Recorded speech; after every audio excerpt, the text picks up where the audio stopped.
ಕೃಷ್ಣ ಬೈರೇಗೌಡರು ನಮ್ಮ ಜೊತೆಗಿದ್ದಾರೆ. ಎಸ್ ಕೃಷ್ಣ ಅವರ ಈ ಒಂದು ಮರಣ, ಆ, ಇದ್ರ ಬಗ್ಗೆ ಏನು ಹೇಳ್ತಾರೆ, ಅವರಿಬ್ಬರ ಒಡನಾಟ ಹೇಗಿತ್ತು ಅನ್ನೋದ್ರ ಬಗ್ಗೆ ಕೇಳೋಣ. ಸರ್ ನಮಸ್ತೆ.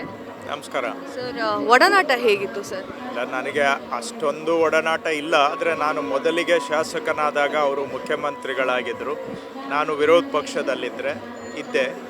ಆನಂತರ ಕಾಂಗ್ರೆಸ್ಗೆ ಬರಬೇಕಾದರೂ ಕೂಡ ನಮ್ಮನ್ನೆಲ್ಲ ಪ್ರೇರೇಪಣೆ ಮಾಡಿ ಕಾಂಗ್ರೆಸ್ಸಿಗೆ ಬರಬೇಕು ಅಂತ ಮನವೊಲಿಸಿ ನಮ್ಮನ್ನು ಕಾಂಗ್ರೆಸ್ಗೆ ತಗೊಳ್ಳುವಂಥ ವಿಚಾರದಲ್ಲೂ ಎಂ ಕೃಷ್ಣ ಅವರೇ ಮುಂದಾಳತ್ವ ವಹಿಸಿದರು.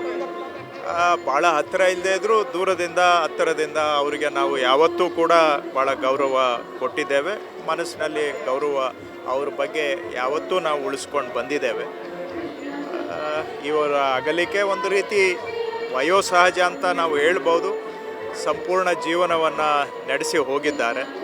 ಆದರೂ ಅವರ ಆದರ್ಶಗಳು ಶಾಶ್ವತವಾಗಿ ಉಳಿಯಲಿ ಅಂತ ಆಶಿಸ್ತೇನೆ. ರಾಷ್ಟ್ರಕ್ಕಾಗಿರಬಹುದು, ಹಾಗೆ ಕರ್ನಾಟಕ ಆಗಿರಬಹುದು, ಅವರ ಕೊಡುಗೆ ಅಪಾರ. ಸೊ ಅದ್ರ ಬಗ್ಗೆ ಏನು ಹೇಳ್ತೀರಾ? ಅವರ ಕೊಡುಗೆ ಎಲ್ಲ ಹಂತದಲ್ಲಿಯೂ ಅವರು ಕೆಲಸ ಮಾಡಿ, ಯಾವುದೇ ಹುದ್ದೆಯಲ್ಲಿ ಕೆಲಸ ಮಾಡಿದರೂ ಆ ಹುದ್ದೆಗೆ ಗೌರವ ತರೋ ಥರ ಕೆಲಸವನ್ನು ಮಾಡಿದ್ದಾರೆ. ಸಾರ್ವಜನಿಕ ಜೀವನಕ್ಕೆ ಗೌರವ ತರೋ ಥರ ಕೆಲಸ ಮಾಡಿದ್ದಾರೆ. ನಮ್ಮ ರಾಜ್ಯಕ್ಕಂತೂ ಅವರ ಕೊಡುಗೆ ಹೊಸ ದಿಕ್ಕನ್ನು ತೋರಿಸ್ಕೊಟ್ಟಿದ್ದಾರೆ. ಅದು ಶಾಶ್ವತವಾಗಿ ಉಳಿಯುತ್ತೆ ಅಂತ ನಾನು ಭಾವಿಸಿದ್ದೇನೆ.